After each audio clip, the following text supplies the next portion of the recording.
Passing through the gates where we are taken to a higher realm. So no one wants to hear on that toxic cell. The bell of our ancestors where it's felt. Passing through the gates where we are taken to a higher realm. So no one wants to hear all that toxic cell. When the bell of our ancestors where it's felt. Passing through the gates where we are taken to a higher realm. So no one wants to hear all that toxic cell. When the bell of our ancestors where it's felt. Passing through the gates where we are taken to a higher realm. So no one wants to hear all that toxic sound. When the bell of our ancestors where it's felt.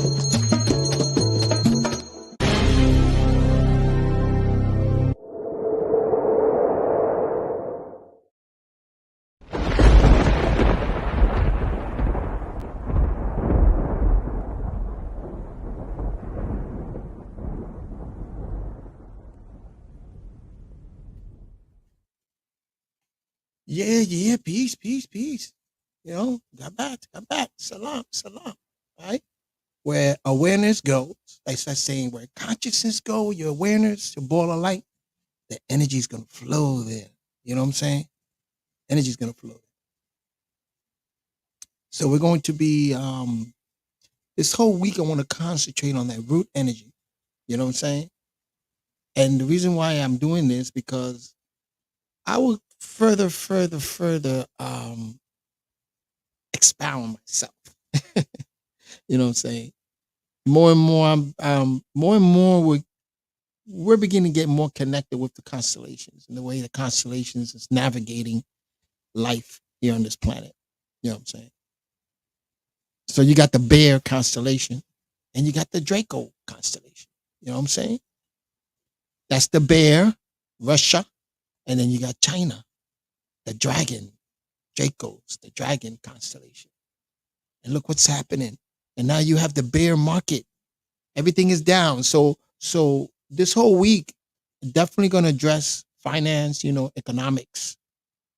We have to address those economics. That's the core of our very existence, right?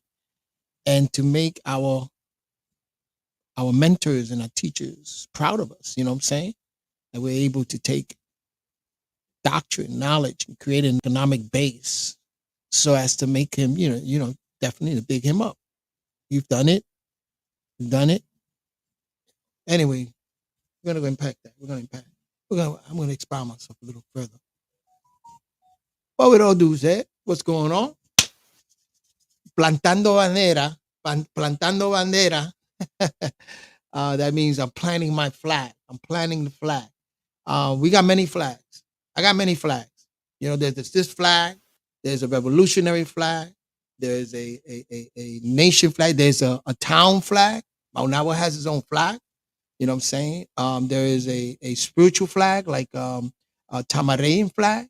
There's a Nuwapian flag. There's a United Federation of the Taino People flag. You know what I'm saying? Many flags that you yourself have identified with. You know what I'm saying? Many flags. And respect for other people's flags. You know what I'm saying? And that's very important flag because it's so important that the ancient Kemetic people and the people in the Nile Valley use that particular symbol, iconography. They use that particular symbol to sort of identify with the powers of Nataru, forces of nature. Forces of nature, the wind, the flag, the state of one's natural being, you know what I'm saying? The natural right, so that was implemented, you know what I'm saying? Well, I'd like to do a whole podcast about that, to bring up certain things, so like I said, I'm a polypath, y'all. I admit it. I like to take different studies from different places and see if it'll fit perfectly together in order to make sense for myself, you know what I'm saying? No nonsense. And listen, I got your hat, all right? Pass around. I got your hat. Well, the root, excuse me, drink a little water here. See the root?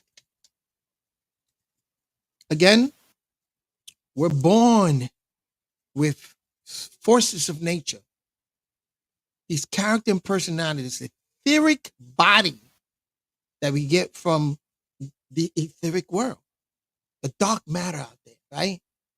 That dark energy, that blackness, ether, blackness, you get it? Ether. This is etheric because in blackness, you see the sun is refracting, right? Energy like that, but it's in a hole. It's in a space, and that's the blacks behind it. It's like a black hole, and it's filling up this hole with hydrogen turned into helium, combustion. That's what I meant to say, combustion. And so we just see that refraction of all that energy coming out of it. But remember, matter is anything that occupies space. Light is matter. That energy is matter, right? Sound has a material to it also when it comes in waves. Sound. It occupies, you see, sound occupies silence. It occupies space. You know what I'm saying? So when you look at the sun, you're looking at a big mass of matter there, that's occupying a space. And the reason why I said that is because, again, when all blackness is all the possibility of all those electromagnetic frequencies, all the sounds, the all existing and subsisting in a vacuum. A vacuum. Imagine a vacuum, and it's sucking in this energy, and it's in the whirlpool, and it's caught up in it. That's blackness. Or any possibility of anything that can exist is within that blackness. You know what I'm saying? And within that silence, any phonons that want to exist in sound and anything, it's in the silence. The silence is the container. Again, like the space is the container to matter. And blackness is like a container to light. So you have all this electromagnetic, and it breaks up into spectrum. Do I have a picture of that? I do, I didn't know I was going to go here with that. But anyway, all those in the color spectrum. And you can know about Roy G. Biv are only 7.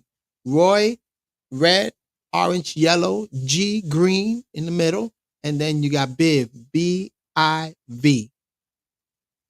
Right? Blue, indigo, and violet. But at the end of the violet is the fraction of everything is white. Where the red is at the core, at the base, at the submerged red, at the red is blackness. Blackness.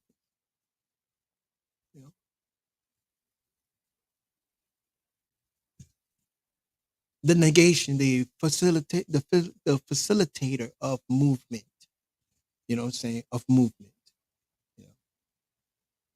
So what I was gonna get at, speaking about. So today I was at the summit, you know what I'm saying? Very interesting. A great conversation about agriculture. That's why, I said this whole week we're gonna spend our time agriculture, economics, the root of it, fear. We're gonna address certain things that deal with this particular energy that's manifest in our life. In our character personality, this has to be addressed. So this whole week, we want to spend time in economics, you know what I'm saying? And looking at economics and the relationship that it has with the stars. I said you have the bear market, the bull market, you know what I'm saying? The stock market dip, the dipper, you know what I'm saying? They have so many different codes. And then when it comes to putting out the code on the news, of course they're going to use fear, false evidence appearing to be real, and now you have this event that's happening in that part of the world, which is an atrocity. You know what I'm saying? It shouldn't happen. I don't like that narrative. I do not like that narrative where other people are harming other people. You know what I'm saying? Even if they're looking at it economically or whatever, you know what I'm saying? It's that plan sucks. You know what I'm saying? That plan sucks. There's always other alternatives. But there is, you see, there's a hidden agenda, there's a hidden initiative in that whole event, news event that's happening, current event that's happening now. You know what I'm saying? I'm not gonna say it because I think I don't know if these algorithms, these fact checkers, or suddenly they're getting really serious with things. They're out here. I'll show you two. You know, for you who's listening and trying to monitor me right now, you know what I'm saying? At any point that you may get this video monitoring at any time, you know what I'm saying? Remember this, that we do have freedom of speech, right? Unless we're going to incite a riot. This by no means it's anything that I put out or communicate through the internet is exciting riot. Not one. No. I am mentoring, I am teaching, I am sharing. I'm living my second curve in life. You know what I'm saying? And I'm being very vulnerable with that here on the internet. You know what I'm saying? Vulnerable. Because you see, I'm living that life now where now I have to make my mentorship, my teaching, the things that I'm sharing to become profitable in a way, because the core of it is economics. I'll be honest with you, not sugarcoating damn thing, but it's economical, sustaining. It is survival. You know what I'm saying? Survival. Because now you don't have that fluid intelligence no more, that energy. Now you're crystallized. So now you're walking with a stick. You are a elder, and you have to take that responsibility. You have to take that responsibility. Eldership, mentor, to teach. You know what I'm saying? So I just happen to do it like this.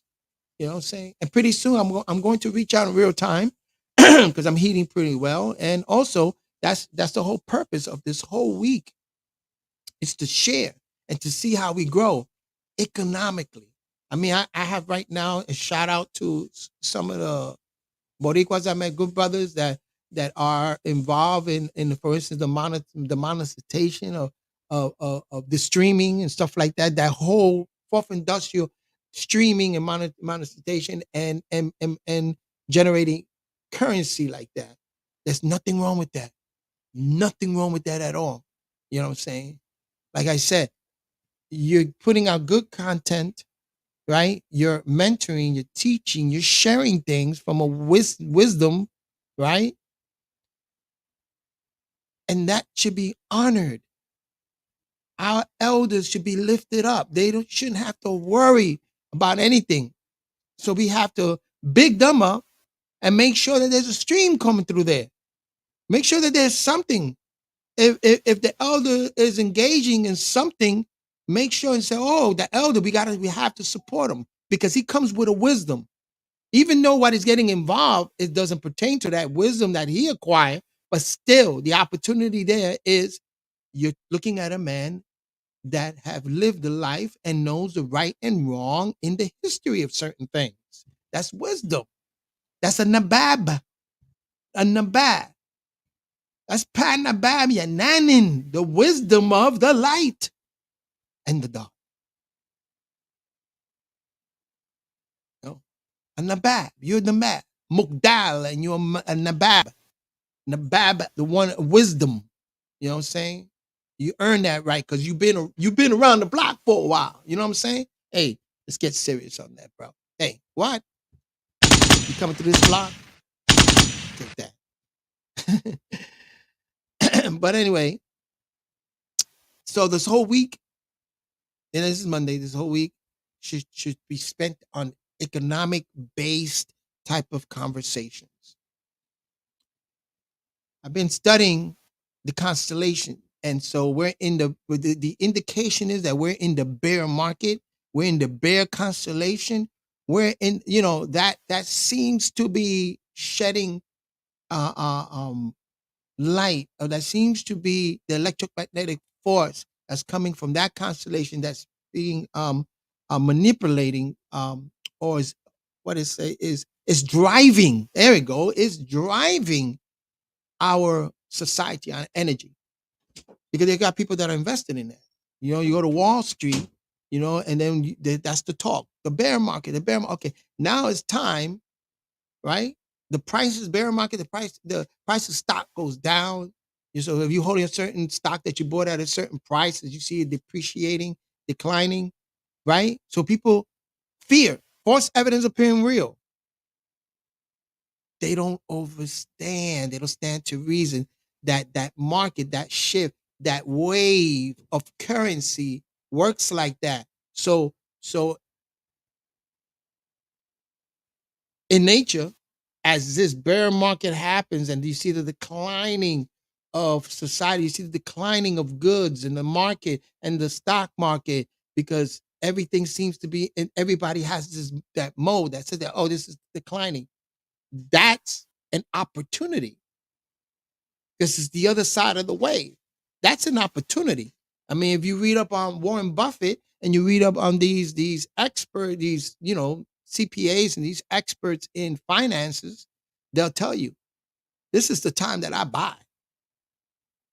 I don't sell what I buy. You know why? Because there's going to be a debt count bounce. It's going to bounce up, then they're going to go back down. Right? But then when it gets to the bull market, because that's what really matters. It's that bull market. And the Panabayanu had told me that. He said, you know what really counts out here in terms of acting, he just said like that. What really counts out here, he told me, it's a bull. It's the bull. And I'm like, the bull, why he's killing me the symbol bull? It's the bull. Because I think at that time he was at that transcendental mind, and I would and maybe he thought that I was there, you know what I'm saying? But it seems to be that I was there and he saw it in me and before he prepared me, the bull. And that's what is so significant, the bull. And so you say to yourself, what industry, what, when you have the bull constellation, also in mythology, what does it refer to? For one, it refers to the cow, Hathar, right? The cow in ancient Kemet, right? Right? The Nile Valley and the Spanish country, the bullfighters. You know what I'm saying? So you'll see those countries making moves economically or technology. You see that happen. Then you know, hey, now I'm gonna benefit from that. It's interesting the way astronomy works. Very, very interesting. Very interesting. And you see the narrative people put out there. You know what I'm saying? And they use it and they manipulate that. You know what I'm saying? They use that magic. Magic. Okay. So the conversation, so the summit today, we sat on Zoom virtually, and some of the ambassadors and crown ministers, ambassador, also the imperial majesty of the queendom was present, you know what I'm saying, and the crown officers and the task force officers and those Acadians. Everybody was present because it's a summit. We get together every Monday. And a lot of people from Africa, a lot of people from Africa, people from Europe, people from all around the world. And then here in the States, you have a few. We have a matter of fact, a very high crown ambassador minister that's here in North Carolina, and he sits on it. So, shout out to him, Elder Numa. You know what I'm saying? And so the discussion today, I had a presentation of some ecologists. A few ecologists came on, and they were invited by the Imperial Majesty. They were invited by the Parliament. You know, this Parliament is the Parliament of the Queendom of the Queen of the South. That queendom, that Kush queendom, that it's ancient, and so this Parliament was created as to have discussions with the United Nations. You see, in that world of the United Nations, and your nation, you got to have a parliament. There's certain things, ambassadors. There's certain things you have to have in place in order to be considered a nation according to the United Nations. They have certain protocols. You know what I'm saying? So this parliament, and it's building even stronger and stronger and stronger because it involves so many ambassadors. You know what I'm saying? And so invited some ecologists to the summit, and we listen. And a certain project that comes out of the project Phoenix 7 is a project, an initiative that comes out of the African Kingdom Federation, which is part of it all. African Kingdom Federation is part of all that. That's the Ma today, day and time, the continuation of the Ma Federation in the Congo, in Maindombo, Maindombo, in the Congo, you know, very interesting. So the African Kingdom Federation in the United Nations, in the African Union that sits in the United Nations. This union, you have the European Union, right? You have certain unions. Um, I need to find out more about the Latin American unions and stuff like that. Who do they belong to? But the African Union is coming on very strong, very, very strong. So in the discussion was that the statistic was done that there are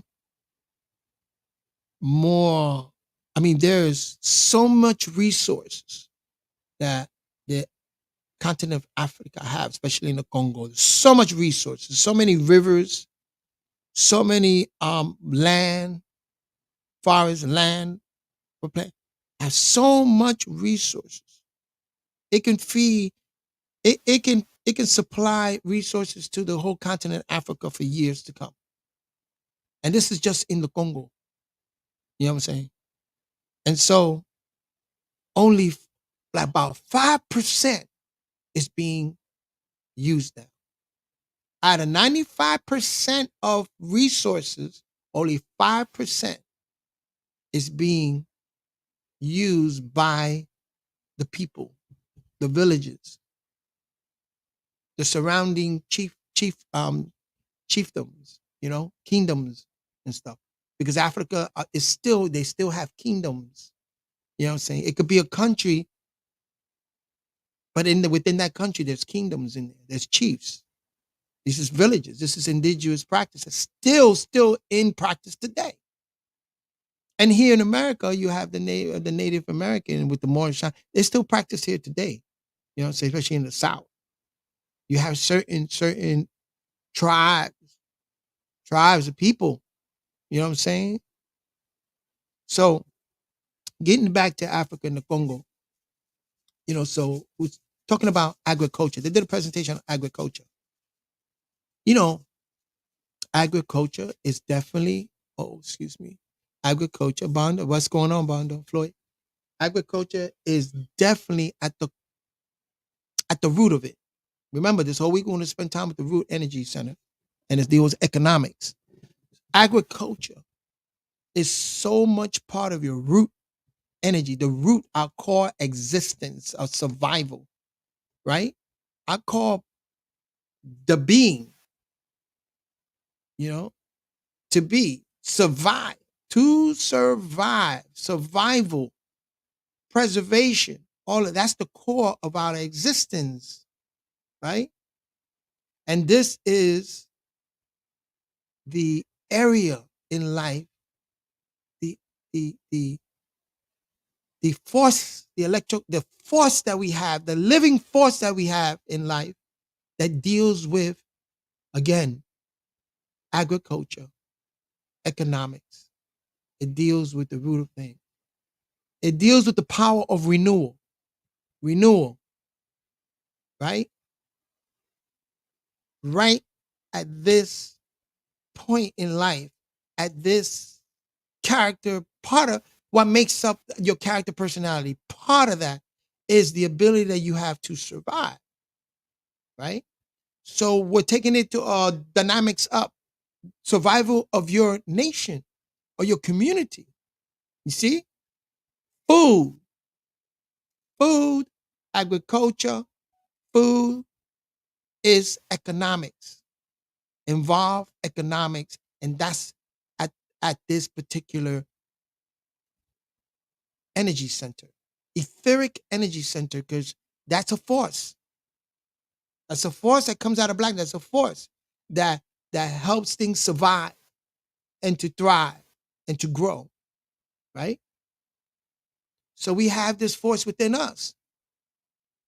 So we live our life like this. So you look at villages, we're taking at a community level and a village level, we see how is this village sustaining itself in the village, and how are they sustaining themselves with their agriculture? How are they engaging in this agriculture? Because they're very survivalists at it. Or are there companies that are coming in supplying the food sources that taking it from other sources that could have been genetic engineered, 3D printing of food, other sources coming in to the village. But the responsibility of the village itself and the people in the village to grow their food, you know, to educate themselves with agriculture. Agriculture, the cultivating of a nature, that's cultivating of a nature, which deals with growing food source, sustenance. And so that was the discussion today. That was a very good discussion today. Now I just wanted to introduce certain things here. Let me see. Yeah, I just wanted to introduce certain things here and read you some things. You know what I'm saying? Let me see. Future constellation. Oh, okay. Yeah, let me read something. This is from a blog. Let me share it. Give me 1 second. This is from a blog. I'll share it. Sorry about that. See? Oh no, I could do this. Yeah, it's which one is it? Uh, okay. You should be seeing that. Yeah. And so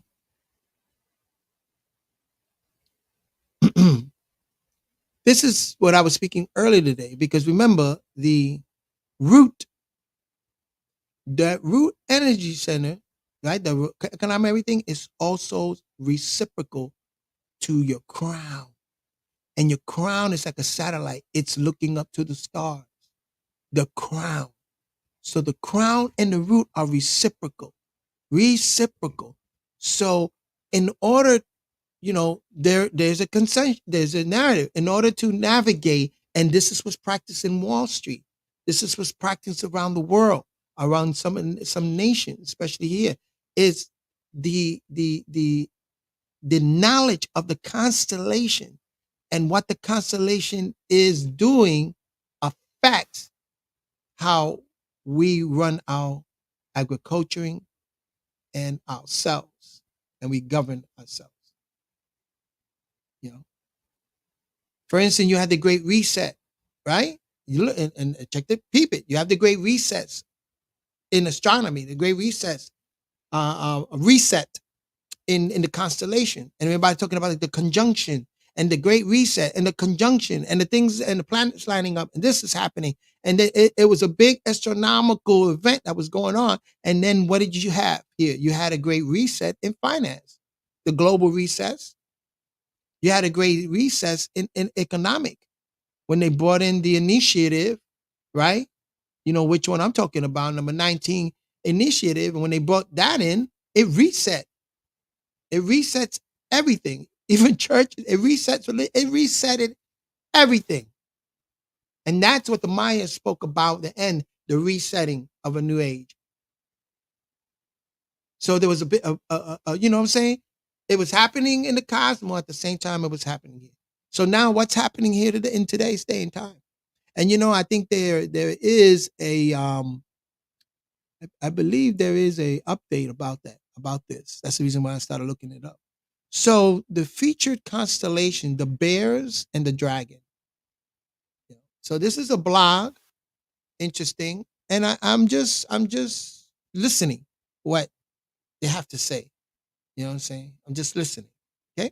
So last month blog, we discussed some of the constellations that are prominent in the spring, like Leo the lion, Cancer the crab, and Como Berenice, the queen of Berenice of Egypt's hair.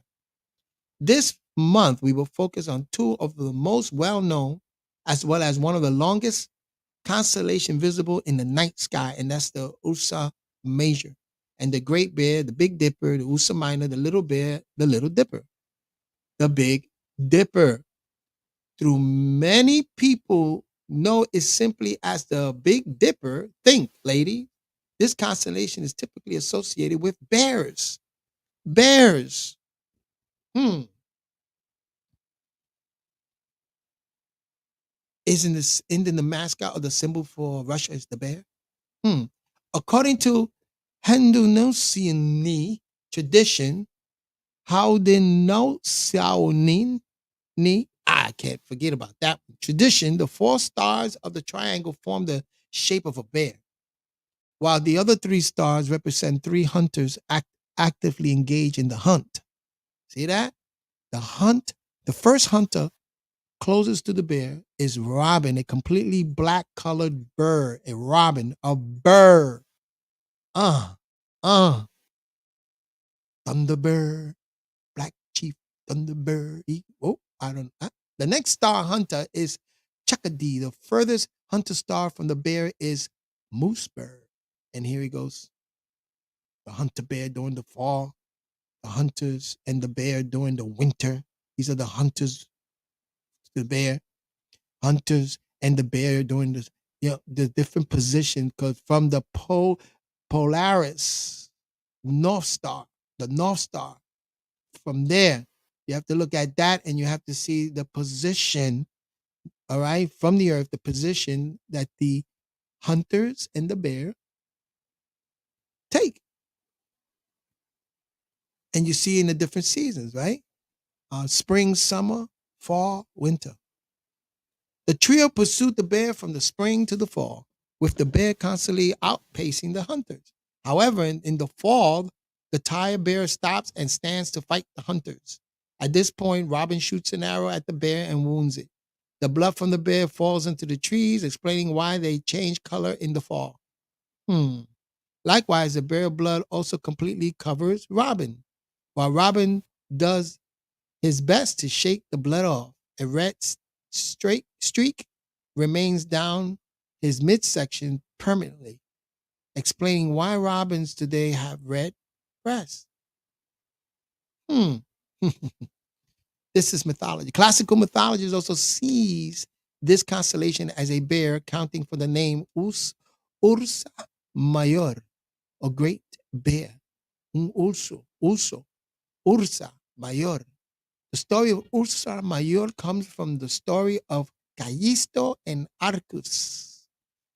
Callisto was transformed into a bear by Zeus' jealous wife, Hera, and was about to be killed by her son, Arcus, who did not recognize his mother in bear form. Just as he was about to spear Callisto, Zeus took pity on the situation and transformed the both mother and son into two constellations. That's the Ursa Mayor, the great bear, and the Ursa Menor, the little bear.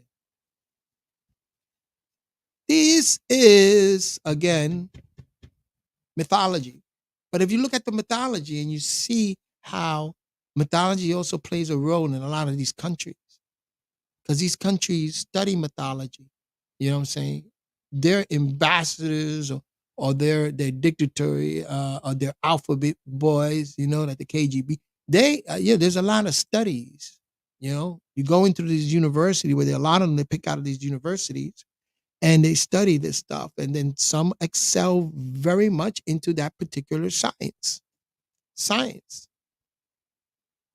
Mhm. In our light polluted sky, it is difficult to see all the faint stars that make up the body of the great bear. Lighted polluted skies. Yeah. So why they put all the chemtrails up there? However, we can see the enormous tail and midsection of the bear forming what we know as the Big Dipper. It is amazing to know that the most prominent feature of the great bear, it's its long tail, is almost completely absent of the bears wandering our wilderness today, right? Luis salsa, salsa, salsa nama. And so this is to find the how you find it. Now look at the Draco. Look at this great Draco constellation. So you see Draco. You see this here is Ursa Menor, the lesser bear, right? And then you see Ursa Mayor over here in the lesser bear. And then when you look up this way like that, you're gonna see. Look at Draco's, the dragon. The last of the constellation we'll look at is the constellation of Draco, the dragon. Now, didn't China isn't China represented by the dragon? Isn't that their symbol, the dragon? Russia got the bear, China's got the dragon, right? Now China has something going on with Taiwan, you know what I'm saying? And Russia has something going on with Ukraine. Is this just a hint of what's happening in constellation wise? You know, there's a lot of more things into this discussion. There's a lot of more things, but we're going to look at it from an economic base. So I'm bringing this up because, again, uh, the mythology involving this, the study of astronomy, and sometimes they throw astrology in there also. You know what I'm saying? You know, they get down with astrology like that. I don't, but people do. You know, a lot of these dignitaries they get down with astrology. You know what I'm saying? I'm more lean toward astronomy, which is the science. Astrology is the study of this science called astronomy. You know what I'm saying? So it's watered down. My personal opinion. But again, so your root energy is reciprocal to this crown energy, the energy center that we view as the crown, where actually it's the way it's funneled into our body is starting from the crown, from the top to the bottom, from the top to the bottom. Okay, you can reverse it by feelings, feelings, and emotions, and bringing it up into ideas and concepts. You know, from the bottom to the top. That's another way when you look at transcendental meditation. You know what I'm saying? Or it's normally is from the top to bottom. That's how they built the pyramid from the top to the bottom. But that's another thing, you see? See? To really understand that, you got to think of 3D printing. Okay? That's just a clue. That's just, I'll drop it there, a little clue. So in Greek mythology, Draco is the dragon laden who is attacked by Hera, to guard her apple tree. As one of the 12 laborers, Hercules had to bring back some of the apples from the tree and kill the dragon. What's going on? Today, the constellation of Draco sits permanently again amongst the northern stars. Yeah. And the constellation of Hercules, discussed in a future edition, sits it by its head. So I think we're looking at Greece. We're looking at the northern stars, the North America. Okay. And China sits with North America and Greece. Interesting. Ooh. Thuban, what used to be the North Star, one of the brightest stars of Draco. Thuban lies between the Boa and the Little Dipper and the stars Myserd and Alcor. Because the Earth poles slowly move over many thousands of years, we call this a precession. We're at the end of a precession right now. We're in the beginning of a new precession. That's the renewing of our story, the 24,000 years. That's what Padnabayanu was speaking about, this procession. You know, and that's the movement of the stars also have a procession. So Thuban and not Polaris was actually the North Star between 400 to 200 BC.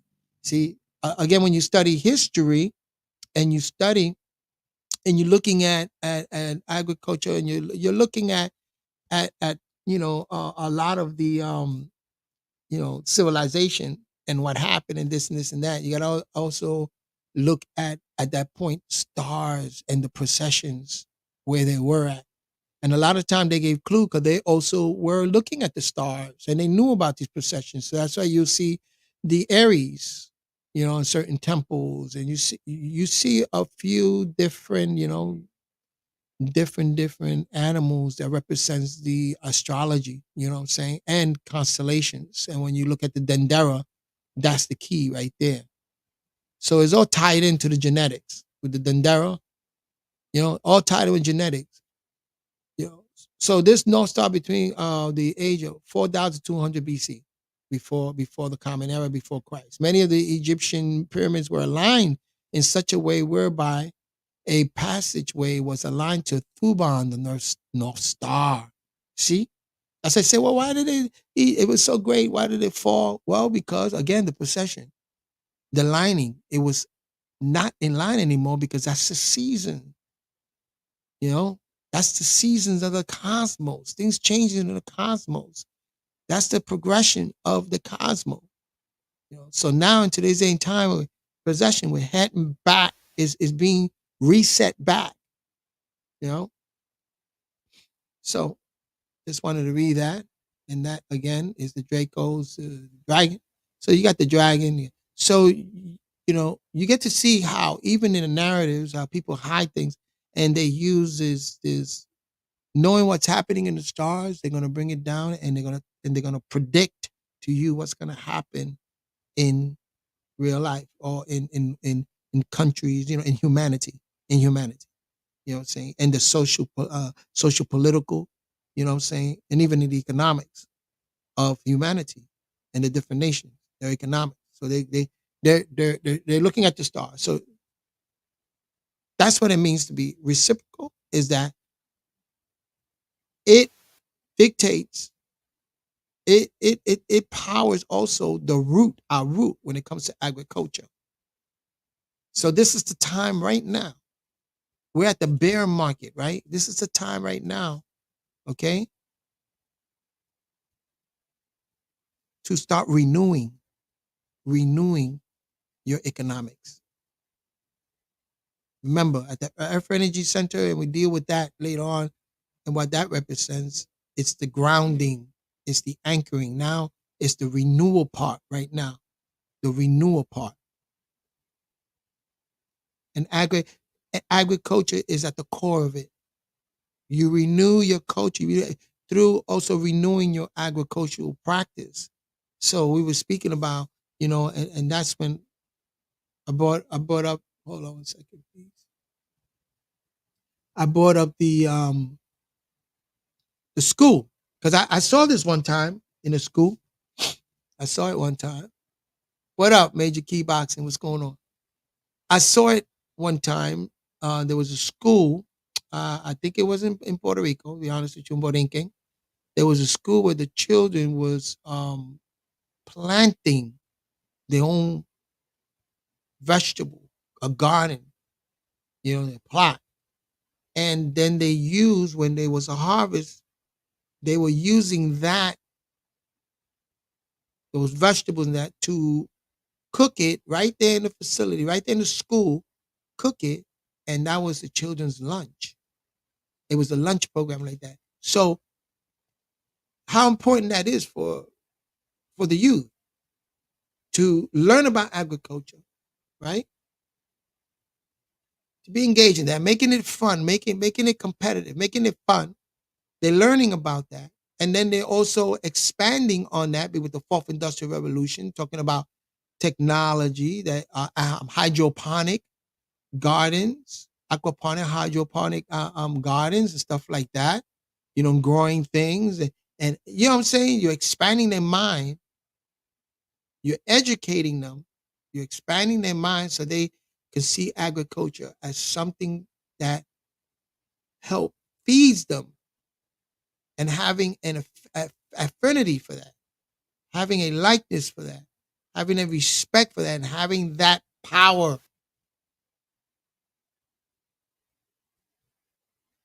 Our given right, our natural nature given right. So economics is at the core of it, because showing how agriculture, feeding the school again, right? And then also taking some of your farm products, taking it to a marketplace, have a competition, and they put at a marketplace, and people can come from different villages and towns, whatever community, come to that marketplace, and showing them how that can make a profit that'll go back into their education, into the school, to build basketball court, or maintain a build or get uniform for a basketball team, or whatever. You know what I'm saying? They see growth. They involved in this growth. And they need to be shown how agriculture can supply you with that benefit that is profitable. Because a lot of the youth right now are not getting into farming. Very few. There was some that tried in Puerto Rico and they got shut down. Agriculture. So we discussed a lot of this at the summit, because in Africa, you got to look at it from the Africa. We're starting with Africa first, and at the Congo, and saying, in Nigeria, they have this farming association. So they're looking for ways that they can enhance their farming, and using even their cell phone.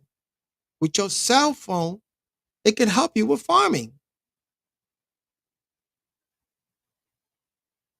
Because now you can connect with certain ideas that you didn't have before, and bring them into your village, bring them into your town.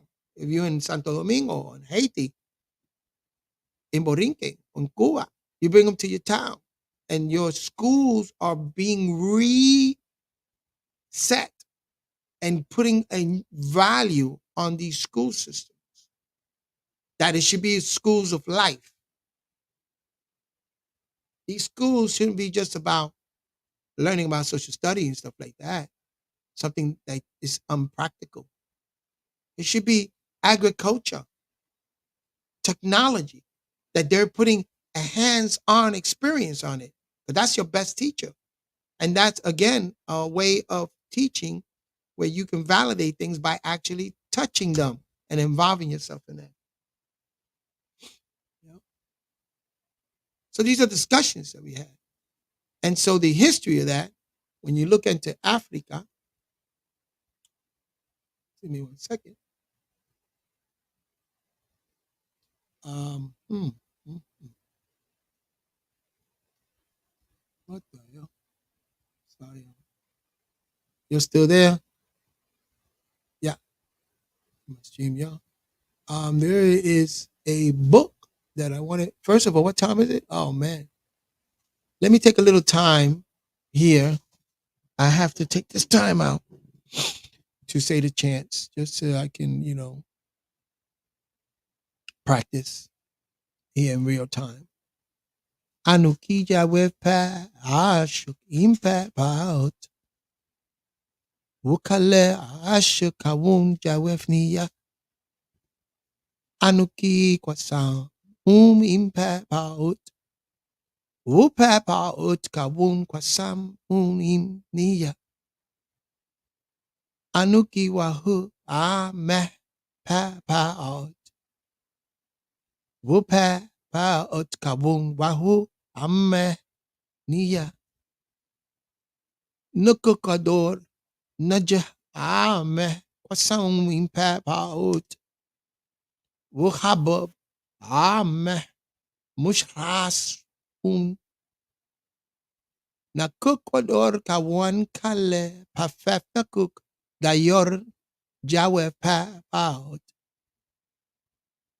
Ameh wasa ameh dayor ni kawun lake bakoy jawe pa paut.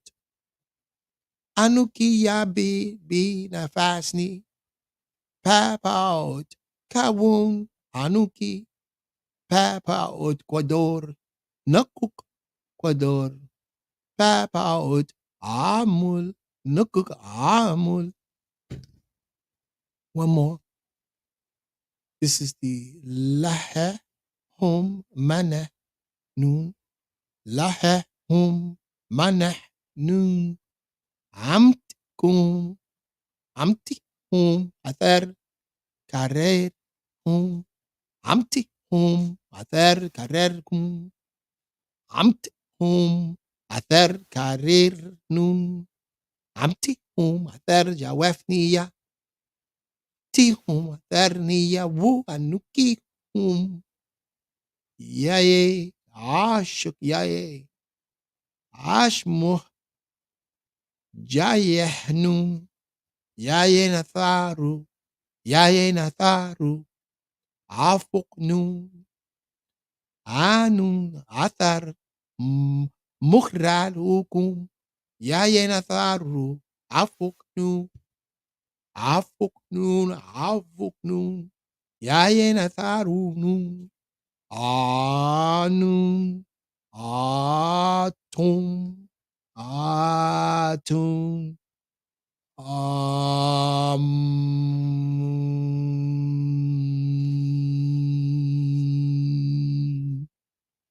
that's all. Just needed to do that. Okay? Just needed to do that. So, where were we? In speaking about this energy center, okay? It's the survival, and it's casting the shadow of fear. Fear. So your sun energy, this electromagnetic energy at the bottom, well, not at the bottom, at the core, at the root of it, is casting the shadow of fear. This is where you be. This is where your survival. Cast a shadow of fear. Now that's the sun and the moon energy is fear. Because the fear, when you have your sustenance, the fear, when you don't have sustenance, fear sets in. If you don't have that sustenance, fear takes over. When you do have enough sustenance, then your fear is diminished. It's diminished. Fear can motivate you to do certain things to survive. You know what I'm saying? Somebody roll up on you in your fear. You want to survive. You want to get away or you want to fight back. Flight or fight at the core of it. You know what I'm saying?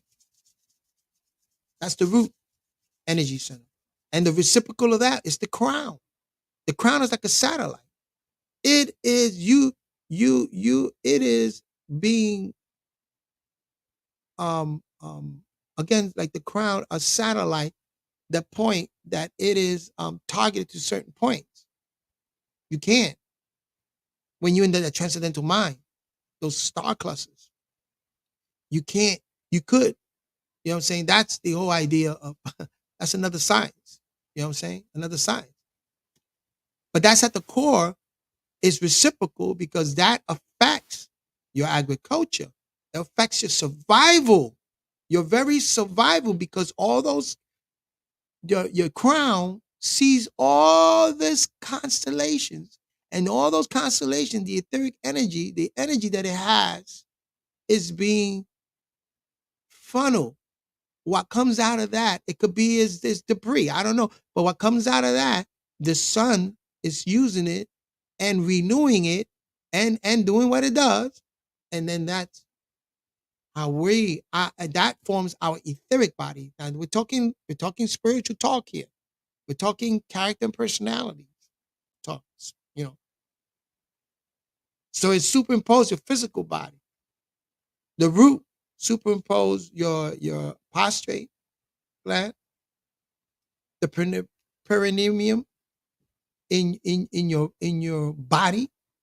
You know what I'm saying? It's not your sexual organ. It's below that. The cocktail point, right? Or the perineum between the anus and the testes, or the anus and the vagina. That section right there. Okay. Thursday when we do the meditation, we're going to use the tone, uh, uh, from that there. Like they tell you, they put the finger there and they tell you to cough. Right? Right? That sound. But we're going to use the right tone. It's that tone from there in terms of tones. You know what I'm saying? So that's for Thursday. You know, and tomorrow we're gonna look at the scientific aspects of that. Today is the introductions into the week, and it's that how these constellations affecting our agriculture and affecting our economics. Now they're talking about doing sanctions over to Russia, just to jump into that narrative, because it deals with the constellation. Remember the bear and the dragon, and the way it's being manipulated. And so humanity, the crown energy center, because you see, you have your own etheric body, but humanity has another etheric body. It's called the oversoul. You know what I'm saying? Humanity has that. You know, it's just we're the drop of that ocean. So we have the same capability, the same properties as that big ocean, that humanity and the relationship and the spectrum that are affecting us, all humanity. It's affecting. So again, these constellations affect because they have frequencies and tones, and they have certain gravitational forces and levitational forces, right? They're sitting on a net. And so if you take a net and one part of the net and you go like this, the net move. You know what I'm saying? There is a force going on there. Because the Dawkins look at the multiverse as a network. That's why you got the internet, a network of different points. And it can affect. So the constellations affecting our gravitational forces, right? It affects our gravitational forces. It affects our levitational and gravitational forces. You know, it affects the frequencies of the planet. You know, and even the moon, it affects the moon, because the moon reflects the sun energy, but the moon also converts that into its own energy. You know what I'm saying?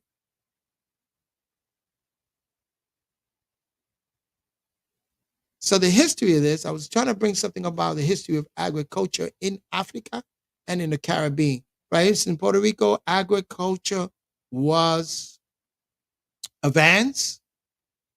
The Tainos, the Boricuas and the Quisqueya, all the Tainos had an agricultural setup society that it was the core of their survival.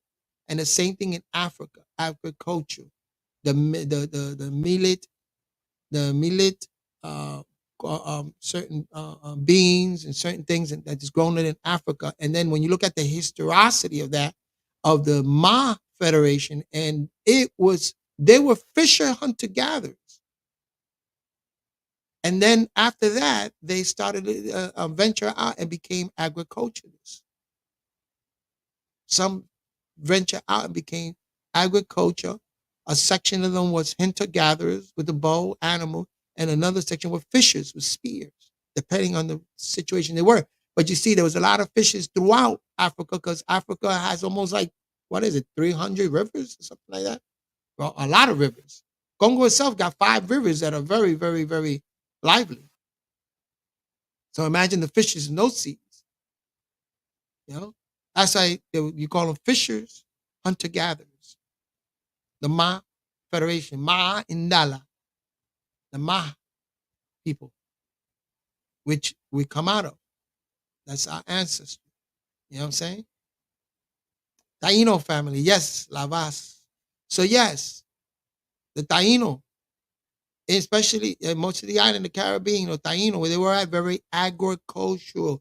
The yuca was one of the main commodities. The yuca was so important that they named the Most High for them yuca who. That's how important it was. Tao, mhm. Atiaono, Atiaono, brother, Atiaono. Yeah, Tao, brother, Atiaono. So, you know, the agriculture as far as the islands concerned, very, I mean, very, very, very, in Cuba, the agriculture too, and the tobacco growing too. Then most of the island, Trinidad, most of the islands were very agricultural based societies and people. You know what I'm saying? And even those coming from Africa. you know. And the Iberian Peninsula, they weren't so much into, yeah, there was agriculture, of course, but you don't. I have to look more into what did they bring in. I know they brought the pig, the khanzir, right? I don't know. I mean, I got to look at as to what contribution in terms of agriculture did they make. You know, I'm sorry, I need a little closer if you can hear me. Of what type of agriculture did the mulattoes, Moors, mulattoes, from the Iberian Peninsula, you know what I'm saying? Those mulattoes, what did they bring?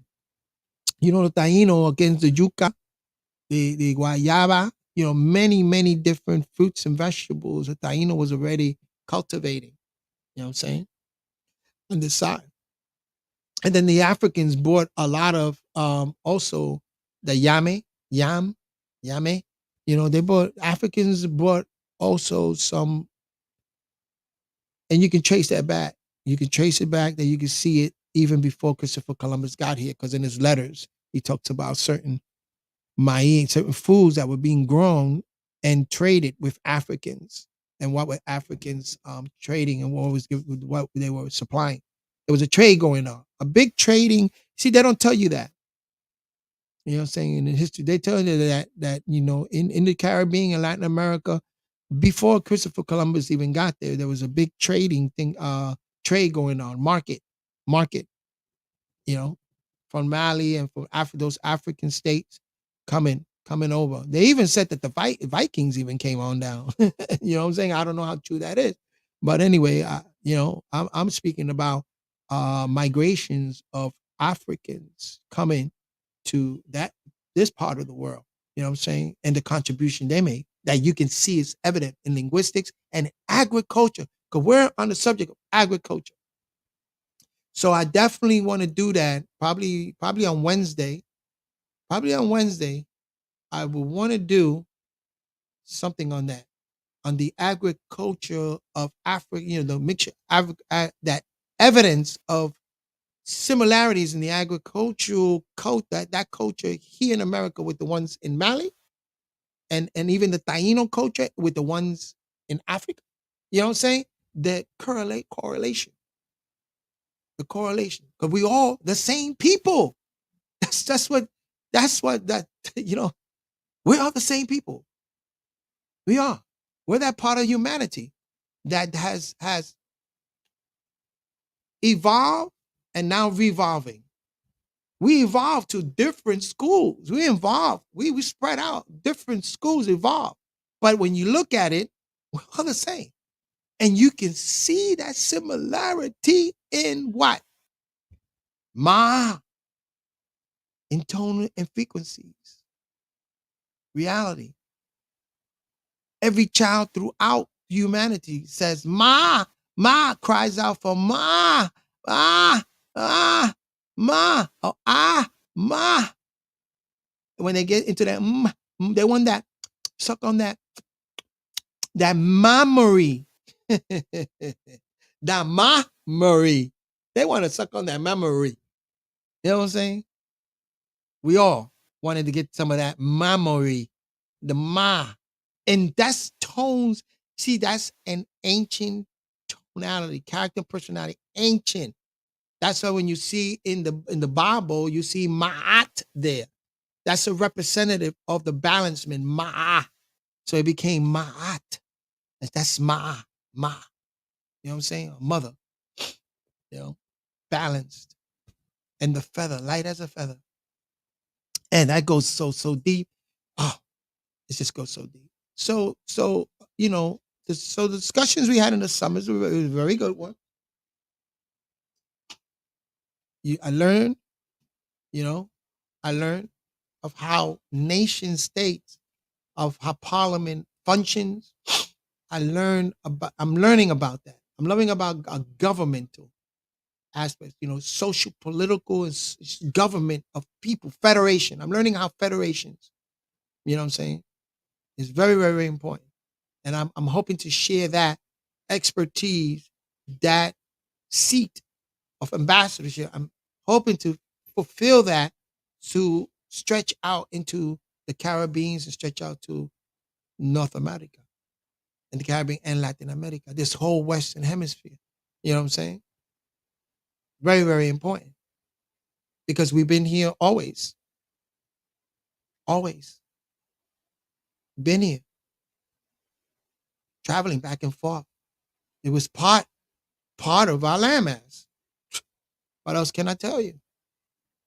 So these genetics, remember, even in the soil, the genetics it's impacting our genetics.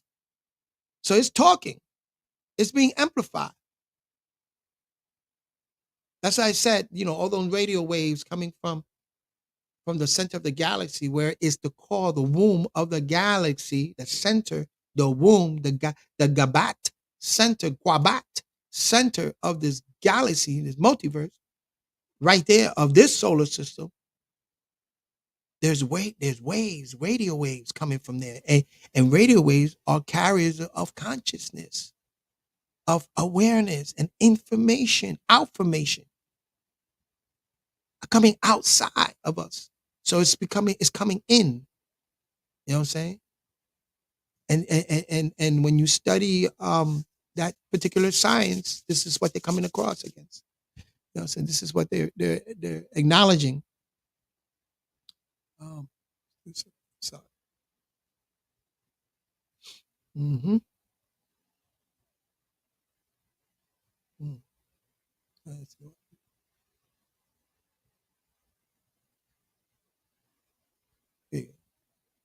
So I'm trying to look up. I'm definitely want to get to the history of the agriculture, let's say in Africa. Let me see if I can find it without see y'all. If I can find it. Sorry. Just let me go down the line here. There's a lot of interesting narratives out there, but always like I tell you, I think like a polypath, like telepath, or I'm a polypath because I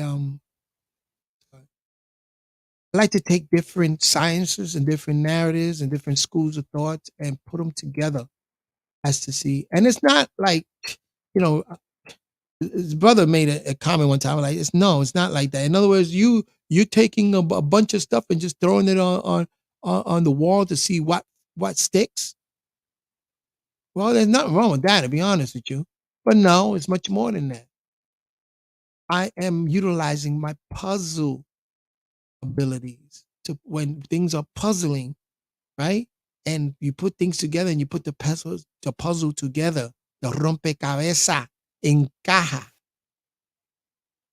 It fits neatly together. Encaja. It fits neatly together. That's in Spanish. Rompecabezas in Spanish for puzzle.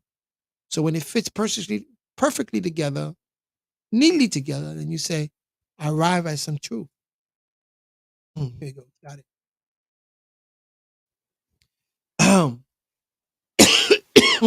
Sorry. Let me stop saying that. God damn. Constantly saying, man.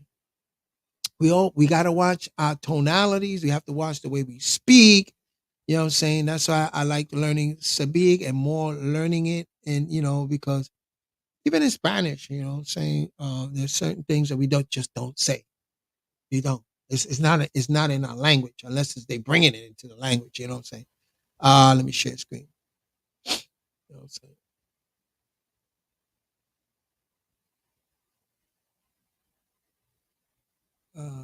Where are you? Where are you? Where are you? Oh, here you go. Gotcha. Gotcha. Gotcha. Here you go. This is the general history of Africa, the first volume, and that's from the UNESCO International Scientific Committee for the drafting of a general history of Africa. That's all that is. You know what I'm saying? They have the money to put these archaeologists out there on ground, on the ground, boots on the ground. They have archaeologists, anthropologists. They can do that. They can do that. You see, that's what we have to do as a nation of people. First, in the African Union has to be invested in too, but we're going to speak about that later on. We haven't gotten there. We haven't gotten there. You know what I'm saying? We have to make sure that everything is being discussed again, and all angles are being, all the angles are being considered. Let me see, what is the description of the project? This was a project, right? Description of the project. Just like the African Union have certain of its own project. A lot of these nations have certain projects that they put out, scholastic project. So this is the President of Scientific Community for the Draft and General History of Africa. Okay. Now, development of African historiography. Well, we don't want to go into that. I want to go into the agricultural part. Let's see if I can find it. Let me see, what is it? The place in history in African society. Yeah, yeah. What is this? The recent trends in African historiography and their contribution to history in general. Um,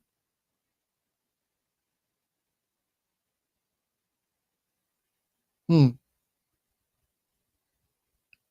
And remember, when we speak about looking at it from an African perspective, then you also have to say we can look at it from a Taino perspective.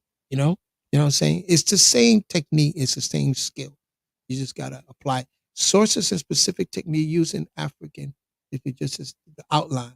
I like to read the first paragraph just to give me an idea. So this is general rules of its historical criticism that makes history a documentary technique, and the historical approach that requires us to study human society in its journey down through the ages are the essential trade in stock of any historian in any country. You know what I'm saying?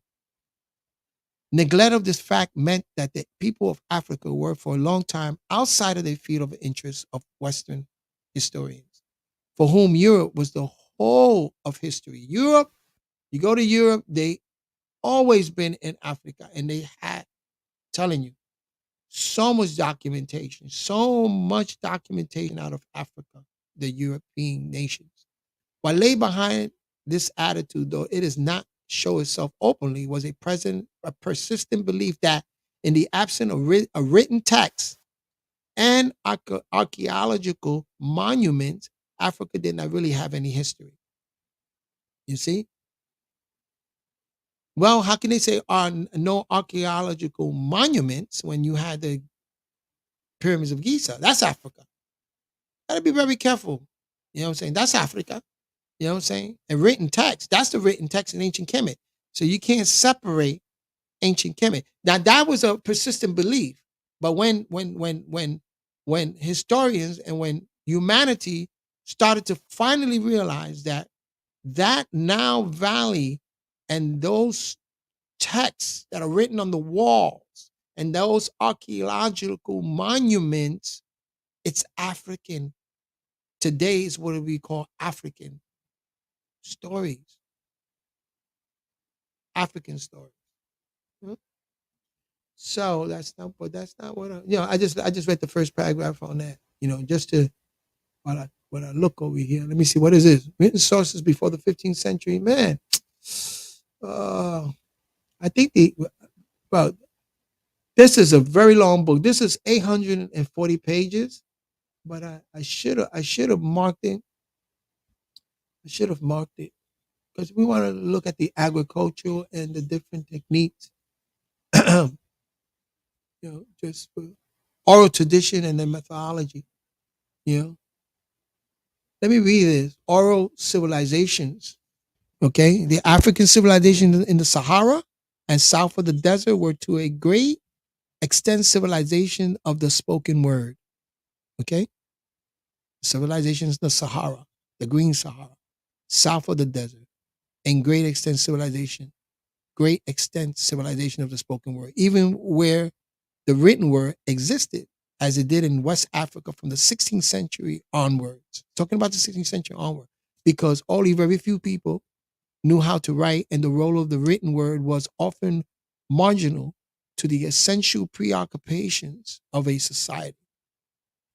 It would be wrong to reduce the civilization of a spoken word to merely negative absence of writing and to perpetuate the inborn contempt of the literate for the illiterate, which is found in so many sayings, such as a Chinese proverb. The palest ink is to be preferred to the strongest word. To do so will show total ignorance of the nature of these oral traditions. As a student who has been initiated into the esoteric tradition said, the power of the word is terrible. It binds us together, and disclosure of the secret destroys us. The power of the word is terrible. It binds us together, and disclosure of the secret destroys us. For destroying the identity of a society, because the word destroys the common secret. Wow, this is interesting. There's so much you can pack to that. But I wanted to get into the agriculture. Uh, Sorry, folks. What I can do, the best that I can do here. Living traditions. This is about the word. One second. Yeah, if I want to find this, and then I'm just going to close it out. Because this is really an introduction to really. This is dating techniques of the archaeology in Africa, the dating technique. And let me tell you something. These are not only European archaeologists. These are African archaeologists at the forefront. African people from Ghana, scientists, archaeology, anthropologists from Ghana, from Senegal, like Chiap, from Senegal, from Ghana, from the Congo. I mean, you name it. Ethiopia, you know, even up to Mauritania, Morocco, you know, history and linguistics. This is the linguistics. When we talk about linguistics, with the power of speech, which I was supposed to get into, but I figured let me just align myself with the African Union and what they're discussing about agriculture and see what I could find out. Migration, ethic, and linguistics. To see what can I bring to the table. By researching at the same time, thinking it and coming out with ideas, concepts. You know what I'm saying? It's important. It's very, very important. History, physical aspects.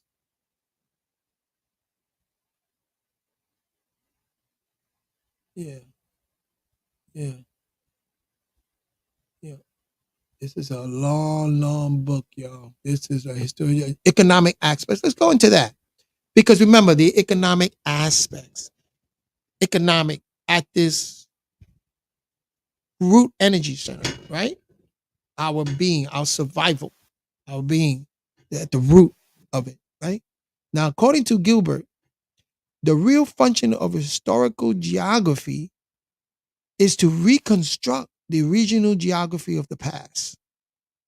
That's the real function of historical geography, is to reconstruct the regional geography of the past. In a volume such as the present, such a definition would imply an attempt to present a regional geography of Africa prehistory with special emphasis on the economics aspect. Such an attempt clearly would involve a comprehensive review of both physical and human conditions in the distant past, and is sure to overlap with many other chapters in the volume.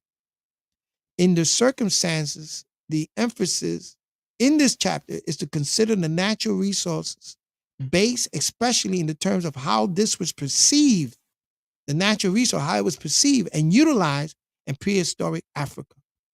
Such a consideration, while emphasizing the broader spectrum of the continent's natural resource, as known as of today, will seek to underline which of them are appreciated as such in a distant past where they were found, and how they were used, and to what extent they aided or hindered man's control of large area of the continent.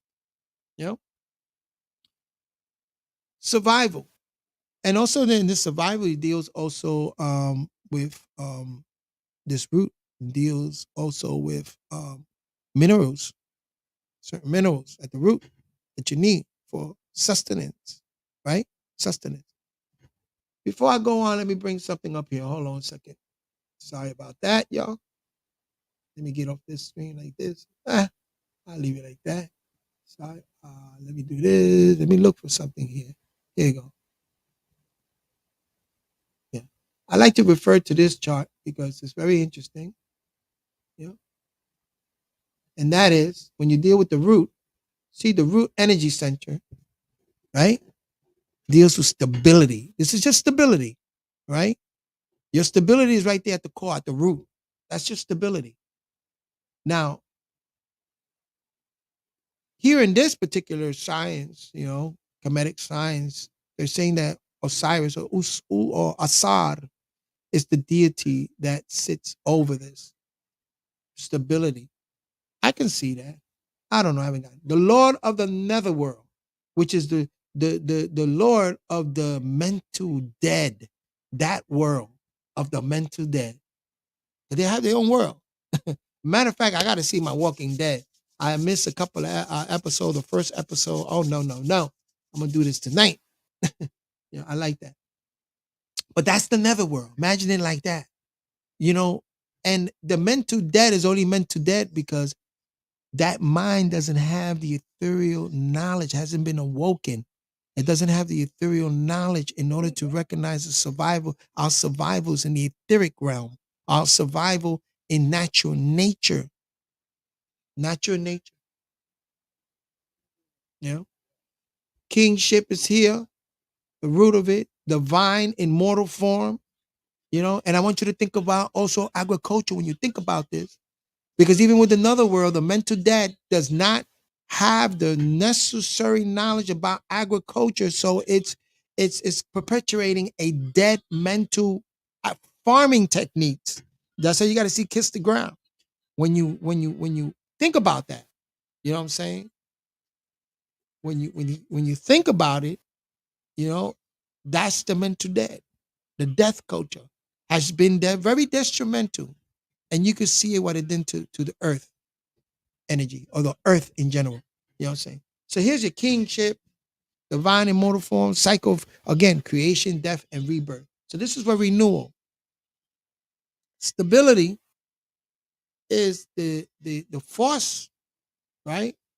The force behind your ability to survive and the moon energy of fear. But then renewal is the enlightenment self. When you renew yourself, better opportunity for you to survive. You constantly, and that's the creation, death, and rebirth, and you know what I'm saying? That cycle. That cycle. It deals with a relationship with your family, your tribe, and your culture too, because again, that's agriculture. That's why I said that, in terms of tribal life, family life, community life, and your culture, agriculture is a very important aspect in the survival of any community, any tribe, any family. Agriculture, very, very, very important. Now we can get into hydroponic. I want to grow me some tomatoes in my damn kitchen. You have people that have done that, grown. You know what I'm saying? That is so important, so important. You know, and I have to constantly knock on my head on that one. Boop, boop, boop. Wake up. I want to start doing that. I have to be honest with you. I haven't done it. I have not done it.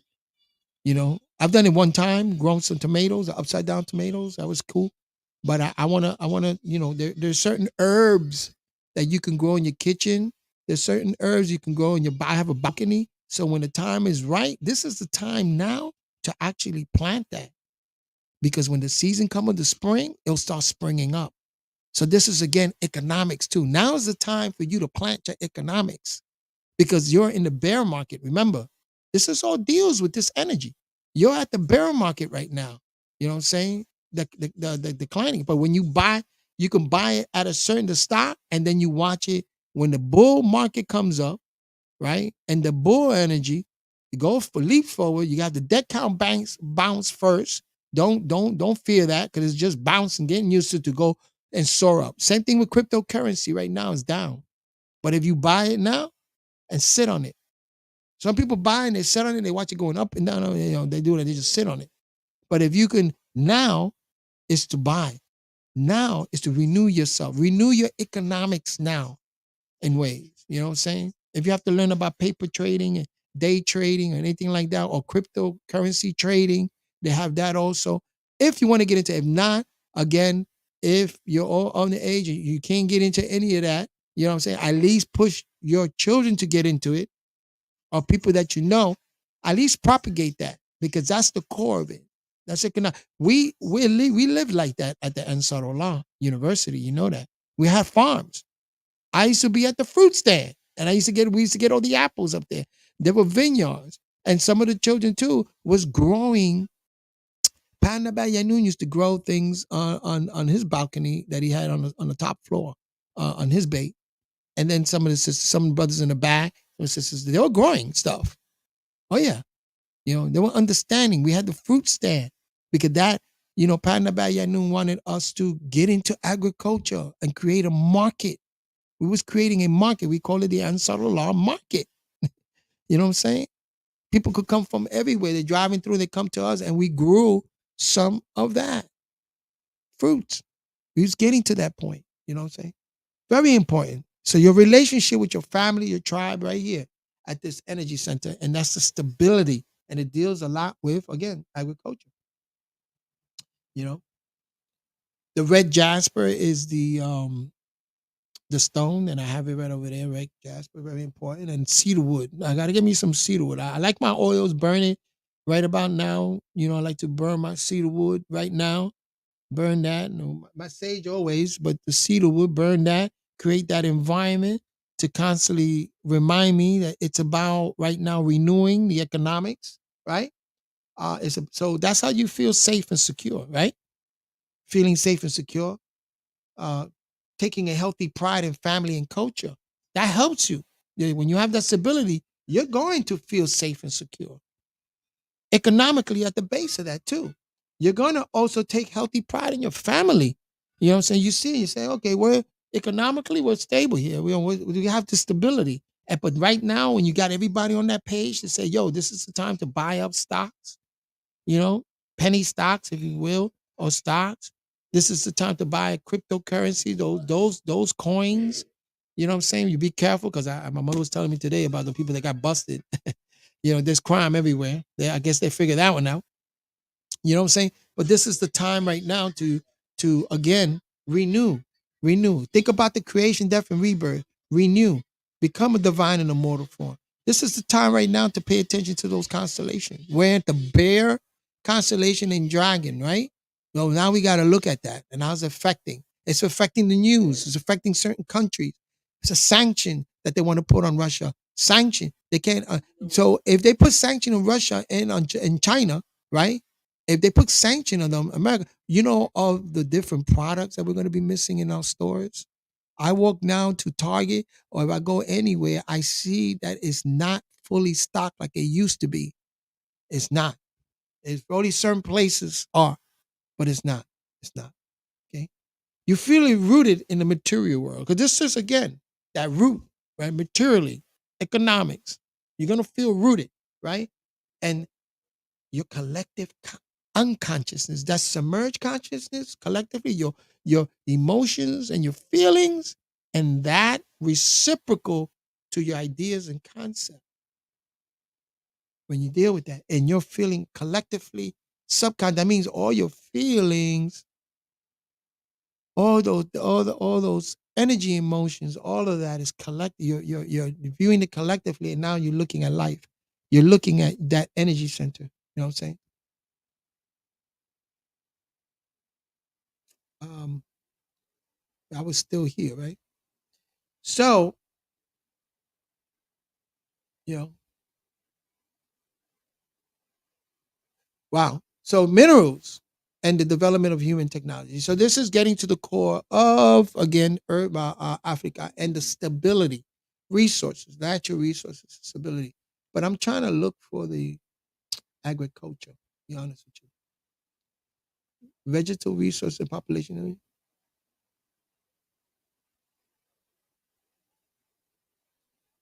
And this what we were discussing today. You know that in Africa, especially in the Congo, 5 rivers, so much land. and 95% of it uh, um, is growable. You can grow things on it. Good soil. So 95%, and only 5% is being used. And so there's so much starvation. Why does it got to be starvation? Why does these children got to go to these schools and not have a meal, and they don't even want to? They don't. They used to. What's two and two? I don't care. I'm hungry. His stomach is hurting. You know what I'm saying? It's hard to learn on an empty stomach like that. You know what I'm saying? Especially when they have to be nutrient is so at the core of it also. Nutrient. So you have to be aware of nutrients, and you have to get that in so that the root of your economics, your root, and all of those energy centers are enham- ex- in, amplified. You know what I'm saying? So vegetal resources of Africa had a very direct relationship with the capacity of the continent to support an ever increasing density of population. As already pointed out, Africa is predominantly a grassland continent with grasses of various types occupying over 50% of its total area, followed by desert occupying some of the only 30% and forest less than 20%. In terms of human occupancy, these varied in environments had a significant relationship to their capacity to support game animals, provide edible fruits and roots, yield material which can be used to construct tools, clothing, and shelter, and furnish cultigens which can be domesticated into agricultural crops. Huge resource there. Huge resources. If you look at and also the island of Oborique, same thing. Same thing. So much land. Go to Quisquia or Simaka, which is Jamaica. Same thing. Same thing. But you know what it is? Is the youth don't want to get down with this. Okay? Because first of all, the youth are competitive. They don't see a competition. They don't see the competition in that. They don't see a prop. They can't even see the profit in it. And they don't understand how economic works and how the core of it. And once you have that stability, everything else falls in place. Everything else falls in place. So again, the core of it is teaching these youth in these schools and implementing program initiative like this. You know what I'm saying? Initiative like this, where the school immediately has a plot of land, and that's part of the curriculum. That's part of the curriculum in the school system. And people say, well, then you're using them to farm your stuff, and you just no, you're teaching them. They're at an enter apprentice level now. They're not masters of any craft. They're not fellow craft. They're an enter apprentice. They're at that stage where they have to do the work, learn labor, learn agriculture, learn the labor, learn the health. So that way and then when they sit down and they have a good bowl of food and a beautiful food, and their belly is nice, and then they can learn. And then they realize, man, I help do this. You teach them how to have reverence for nature, right? And they sit down with that bowl and they say their grace or their prayer. They say they chant, right? And they sit down, and the connection when they're looking at that bowl of corn or that bowl of corn or cabbage or whatever they're growing, and they see it there, or a bunch of fruits. They see a bowl right there, and all these kids are sitting down. It's like, yo, you grew this. Now you understand how life works. You understand. Do you see the implication of that and how powerful that can be? Yeah.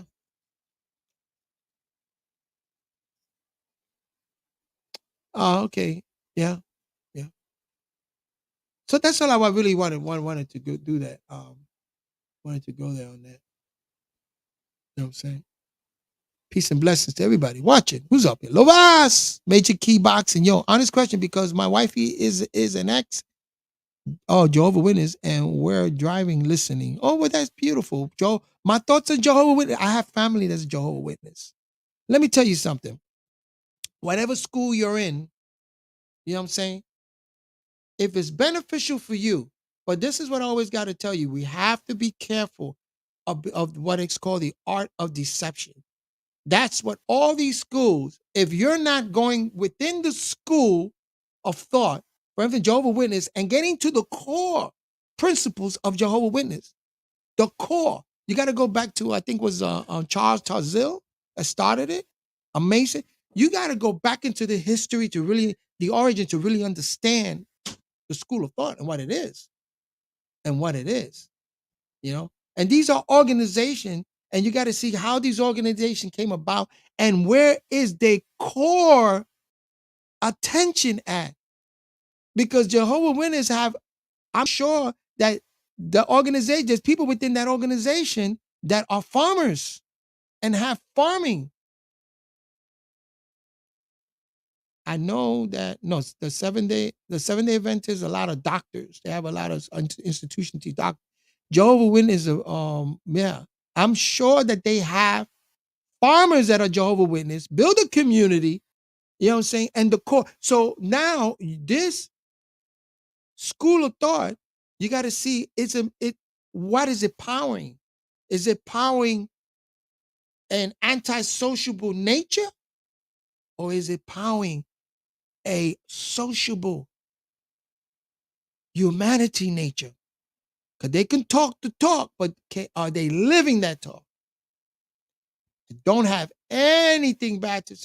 Like I said, I have family that are Jehovah Witnesses. I love them to death. I love them. You know what I'm saying? And and my grandfather went to Jehovah Witnesses, and I sat down and I had a conversation. But I have tolerance to their differences. You see, that's when you're able to step out of the box. Like Jesus said, I'm in it, but not of it.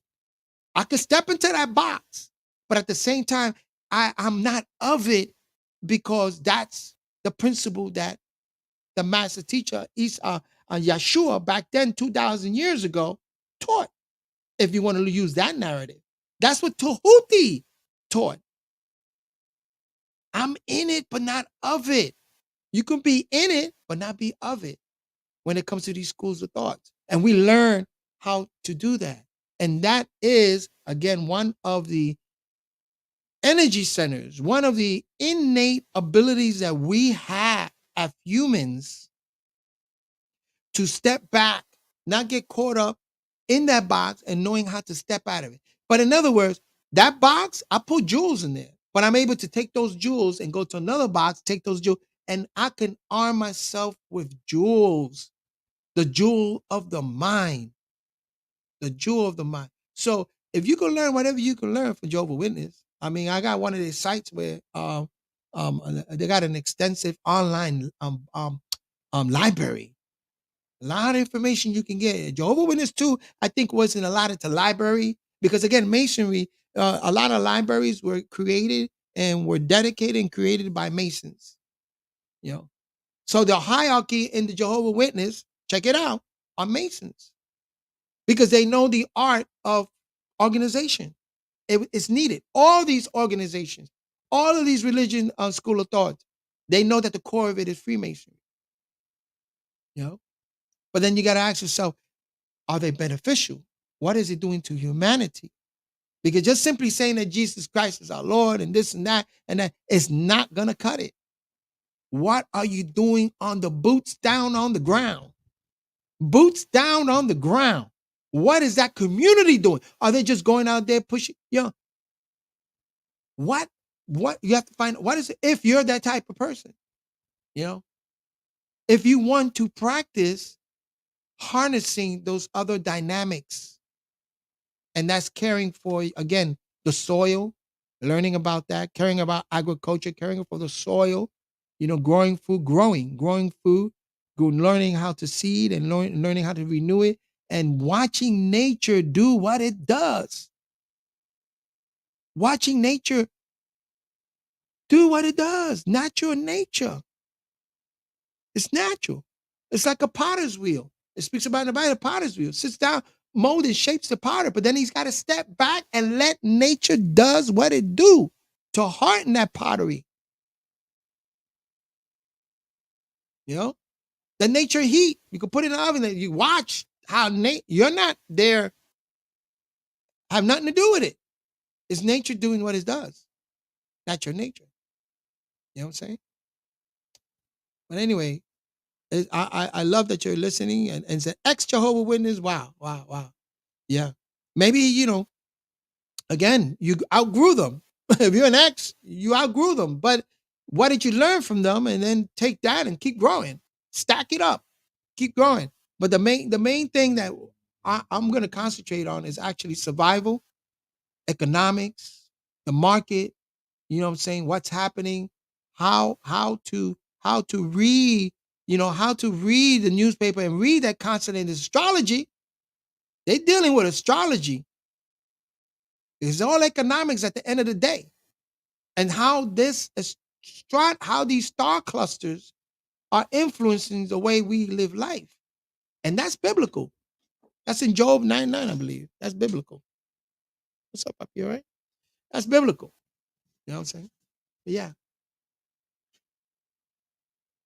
Mhm. Thank you for your questions and what my thoughts on Jehovah Witness. I mean, thank you for your questions. So how long I've been here? Oh my, damn, wow. I can speak for a long time though. So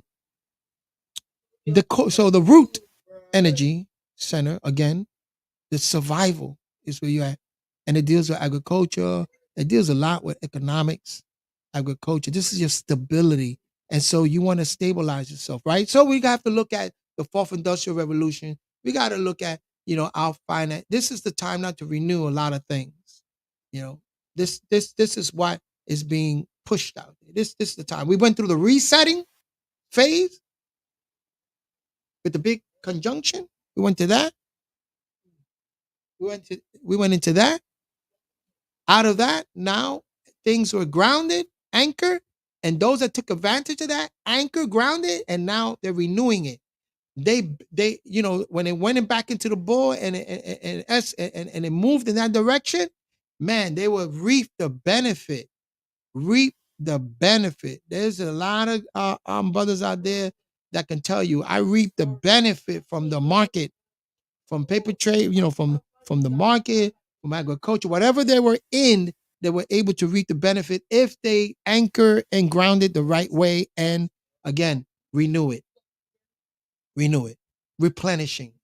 The renewing and the replenishing is the root, and that's when it talks about with Noah, and that's when it talks about replenishing, renewing of in biblical narrative. I'm not saying that is true, but just in the biblical narrative, when you read that, and we'll do it maybe on Sunday when we go into the Bible and we see it, and we try to extract nature knowledge from it.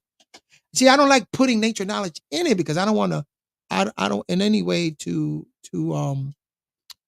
what is it, co-sign on it and everything like that, because I believe it's just is a book. His book is meant to do what it needs to do. But I do have investigated and can see, make common sense that a lot of the narrative within the Bible deals a lot with natural nature. You just have to put those pieces together. You just have to look really deep into that and put those pieces together. But listen, I'm probably going to get out of here now. I appreciate you all. And again, um, free will offering, you can, like I said, this is a time where you have to really, again, renewal, and it's part of it all. You know what I'm saying? Creating that currency, and this is my Cash App in the bottom, strolling by, and this is my PayPal. Okay, PayPal, Cash App, free will offering, you know, which is cool. Cool. That's the Cash App. Free will. So in this History Monday, we've seen the history, right? And we see agriculture today. The discussion was about agriculture and the different initiative and programs that are being implemented in Africa. So that certain ambassadors are being in place. You have the Crown Minister of Agriculture sitting at Parliament, certain barriers being placed as to you know go forward with this initiative and spread it out more. And so the school is a great way. A great way is through the school system. You know what I'm saying? For the legacy, the school system, and to deal with agriculture. And you see how it's going to impact and help the community, the village, the community. You know what I'm saying? And a lot of that. So thank you very much, everyone, for being, for listening. Again, I'm gonna re-listen to myself and make sure that everything was on point. Okay. So I thank you very much. I gotta do another outro, but I'll just play this one. And peace. Déjalo por allá, déjalo, déjalo por allá, déjalo, déjalo por allá, déjalo, déjalo por allá, déjalo,